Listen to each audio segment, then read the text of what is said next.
Hello there, everybody, and welcome to Wake Up Wednesday.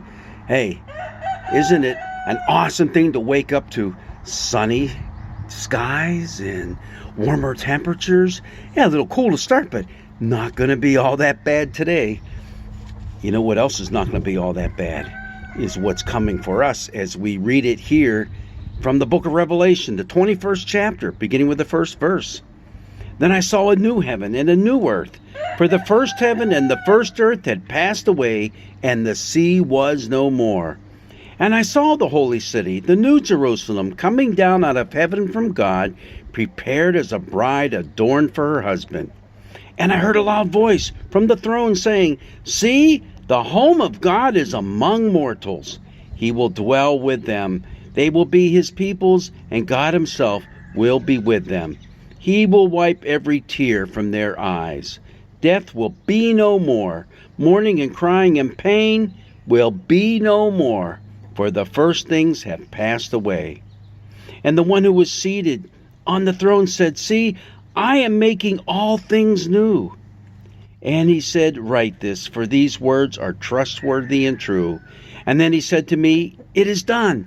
I am the Alpha and the Omega, the beginning and the end.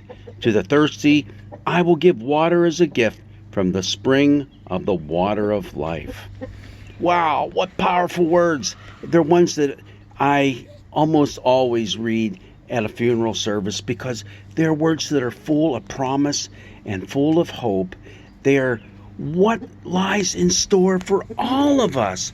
All of us. Now, the seer John, as he's writing this revelation down and as he's passing it on to those 7 churches, you know what? Those 7 churches are going through a pretty rough time. And some of them are starting to endure some pretty intense persecution as well. And it's not easy going in their lifetime. It's pretty difficult. So what he's saying is this, you know what? This is what awaits you and I. This is the glorious end of it all. We may not see it right now.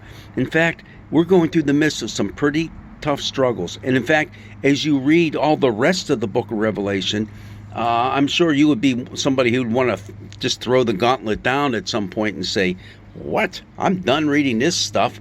It's all about death and destruction." And there's a lot of that in it. But there's a lot of that in our world as well. Always has been. And as long as it's imperfect, always will be. But here, at the consummation of all things, is this promise. This promise that God will come and dwell among us. Oh, God is with us.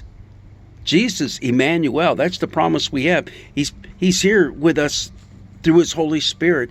He dwells among us. Oh, he's doing that already, but this is in the most perfect way, in the most complete sense of the word. That is what's going to happen, because this will be at the time when there's no more ocean. What? I love the ocean. I know a lot of you do, but no. The sea was a symbolic of the chaos of life. That sea is going to be emptied out, folks. It's going to be drained. Not God's created sea, the chaotic seas of life. They will be gone. And along with that, there will be no more death, no more crying or pain or mourning. All those things will be gone. This is a wonderful thing to wake up to, especially if you personally are going through some difficult times yourself right now, whether that be just in a relationship that you have that's not working out well, or perhaps it's some physical ailment that you're battling with. It could just be the hard economic times. I think about our brothers and sisters in Ukraine and what they're going through right now. These can be inspiring words for them to hang tough, to be hopeful, because the powers of evil, unfortunately, do rage in those chaotic seas of life. But the time is coming when that plug will be pulled and that chaotic sea will be emptied out. That is God's promise to you and me, the time when He comes to dwell with us, and we dwell with Him under His umbrella of love in the New Jerusalem.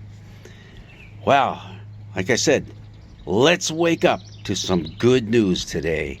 God's blessings be with you.